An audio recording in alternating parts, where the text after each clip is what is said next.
आता जतमध्ये सुद्धा पाणी प्रश्न मोठ्या प्रमाणामध्ये आहे. काय सांगाल तिथल्या एकूण पाणी प्रश्नाबद्दल? काय कशा योजना आहेत आणि काय तिथल्या शेतीची परिस्थिती आहे? जत मतदारसंघ जसा मान खटावचा मतदारसंघ आहे दुष्काळी म्हणून ओळखला जातो, तसाच जत हा दुष्काळी भाग आहे. आणि या दुष्काळी भागामध्ये जतचा एक म्हणजे विधानसभेची जर पार्श्वभूमी बघितली तर जतमध्ये गेल्या 25 वर्षापासून 5 वर्ष जो आमदार राहतोय त्यानंतर पुढं 5 वर्ष तो आमदार राहत नाही. आणि जत मतदारसंघामध्ये जास्त करून बाहेरचे जे उमेदवार आहेत म्हणजे ज्याला आत्ताच्या निवडणुकीच्या काळामध्ये भूमिपुत्र की विकासपुत्र हा मुद्दा गाजला होता.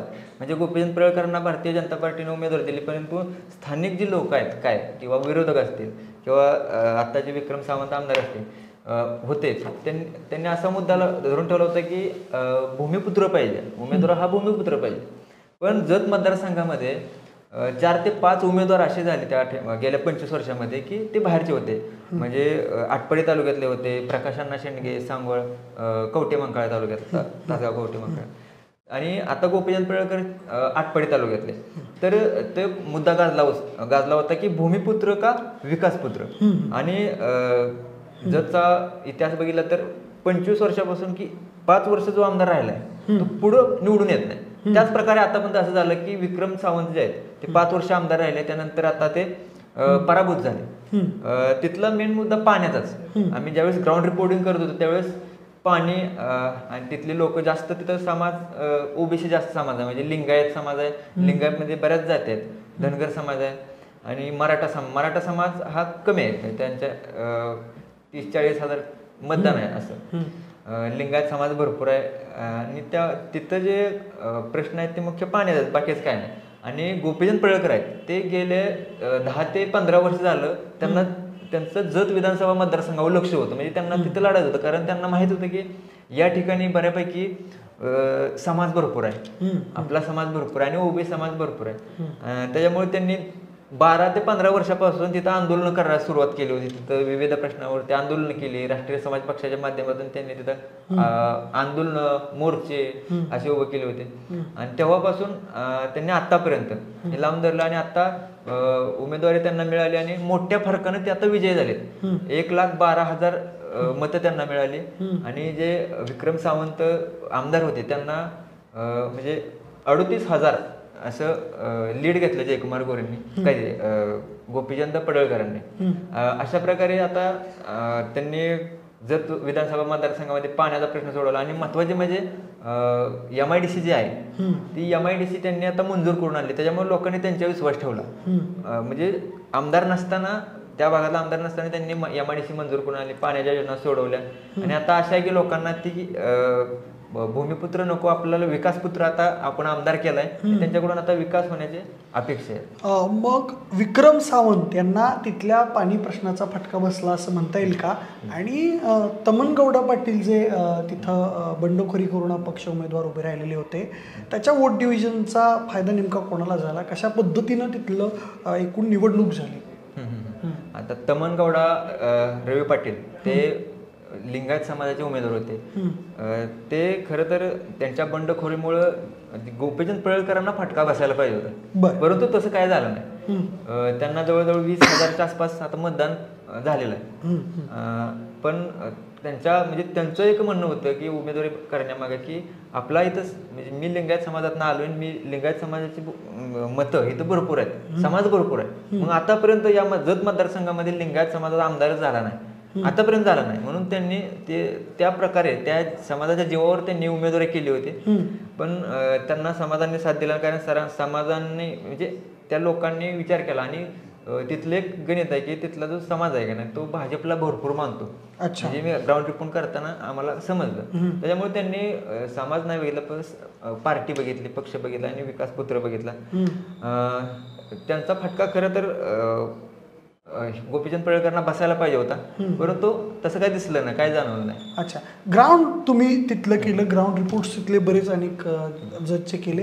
काय मुख्य प्रश्न आहेत तिथल्या लोकांचे आणि कशाच्या भोवती, म्हणजे तिथलं राहणीमान, तिथली संस्कृती आणि तिथल्या लोकांचे जे आर्थिक सोर्स आहेत आणि त्यांच्या समस्या काय, नेमकी तिथली एकूण जजची परिस्थिती, कसं तिथलं भौगोलिक परिस्थिती आहे, कशी तिथली एकूण ओव्हरऑल परिस्थिती कशी आहे?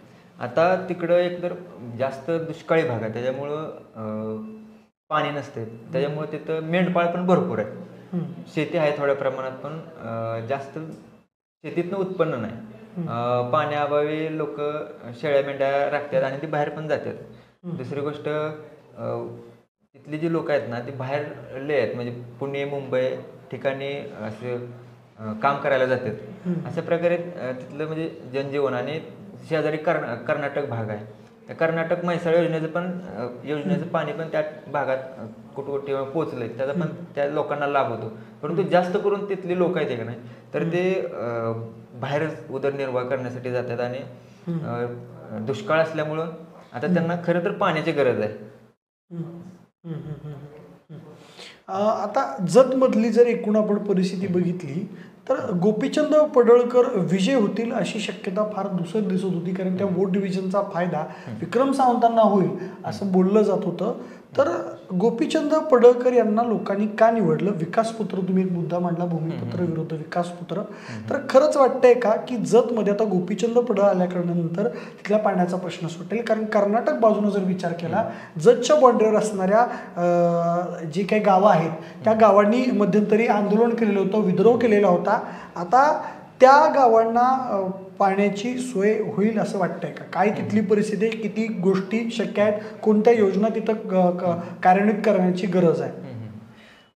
आता शेजारीच म्हैसाळ योजना आहे ती आता थोड्या प्रमाणात आली, आणि आता जर ती पूर्णपणे जतपर्यंत आली, जत शहरापर्यंत, तर पाण्याचा प्रश्न सुटू शकतो. आणि आता MIDC जे मंजूर केले गोपीचंद पडळकरांनी, त्या MIDCमुळं त्या तालुक्यापुरतं तरी लोक आता औद्योगिक क्षेत्राकडे वळणार आहेत, लोक बेरोजगारांना रोजगार भेटणार आहे. आणि यावरच विश्वास लोकांनी ठेवला आहे असं म्हणायला हरकत नाही, कारण आतापर्यंत विक्रम सावंत यांनी नेतृत्व केलं 5 वर्ष, परंतु त्यांच्या काळामध्ये विकास झाला नाही असंच म्हणू लागलं, कारण आता त्यांनी लोकांनी त्यांना अमान्य केलं त्यांचं नेतृत्व. 38,000 फरकानं ते पराभूत झालेत. त्याच्यामुळं आता गोपीचंद पडळकरांकडून तिथल्या लोकांच्या अपेक्षा आहेत की पाणी, रस्ते, म्हणजे ज्या प्रमुख अपेक्षा आहेत तेवढ्याच प्रमुख. आता मला सांगा, जतमध्ये म्हणजे गोपीचंद पडळकर तर आहेतच, विक्रम सावंत यांना नेमका कोणत्या गोष्टींचा फटका बसला आणि त्यांची पराभव होण्यामागची काय कारणं वाटतात? विक्रम सावंत खरं तर शांत आणि संयमी असे राजकारणी आहेत.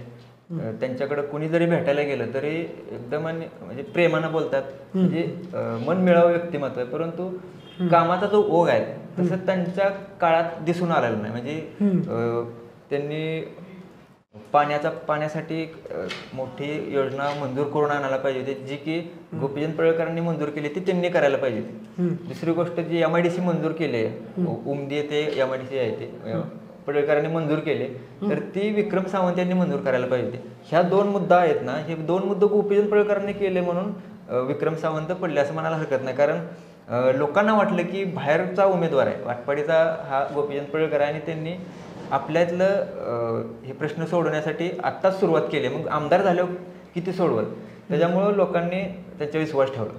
अच्छा, जतवरती खानापूर आणि जे आसपासचे मतदारसंघ आहेत त्याचा किती इम्पॅक्ट पडतो?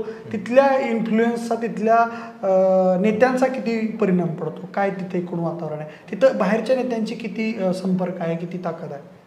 आता तिथं प्रकाश अण्णा शेंडगे, ज्या तिथं 5 वर्ष नेतृत्व केलं जतमध्ये, परत आटपाडीचे एक निंबोडे गावचे आमदार होते तिथं, त्यावेळेस तिथं ते 3 वेळा आमदार झाले होते.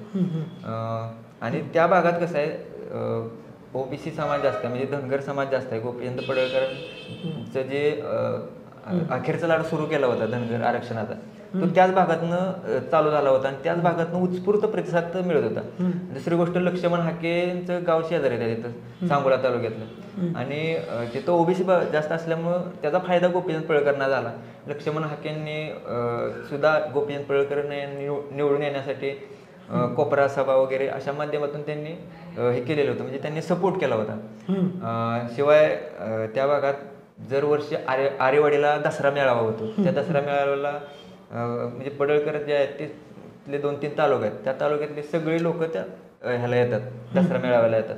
त्याच्यामुळे एकंदरीत तिकडं वातावरण तयार झालं होतं गोपीचंद पडळकर यांच्याबद्दल क्रेज तयार झाले होते आणि प्रकाश अण्णा शेंडगे असतील, हाके असतील आणि अजून बरेच नेते आहेत बरं का, त्यांच्यामुळं गोपीचंद पडळकरांचा विजय सोपा झाला. अच्छा अच्छा, नक्कीच. जतबद्दल आपण बोलत होतो, बऱ्यापैकी आपण या मतदारसंघाबद्दल माहिती घेतलेली आहे. तिथले प्रश्न नेमके काय आहेत, तिथल्या समाजाबद्दल आपण सगळं जाणून घेतले, तिथलं ओव्हरऑल राजकारण काय आहे ते आपण जाणून घेतलेलं आहे. धन्यवाद सचिनराव तुम्ही दिलेल्या माहितीबद्दल. अशीच आपण चर्चा वेगवेगळ्या मतदारसंघांबद्दल करत राहणार आहोत, वेगवेगळ्या गोष्टी जाणून घेणार आहोत. बघूयात की पुढचं वातावरण नेमकं काय होतं आहे.